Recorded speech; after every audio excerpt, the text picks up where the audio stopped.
Okay, so what I have here on the board for y'all today is just two standard formats, probably the two most common formats that you're going to see when you're looking at different periodic tables in textbooks and on the internet, various graphs, that type of thing.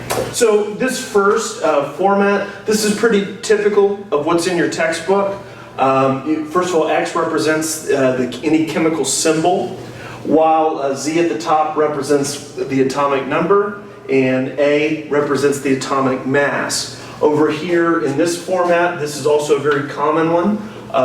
X obviously is the chemical symbol, and then A is the atomic mass. This variable Z would represent the atomic number. Now C, on the other hand, I've included oxidation number. C is the variable that represents the oxidation number, which, if you'll remember, is the number of protons minus electrons, right? And it could be a positive or a negative.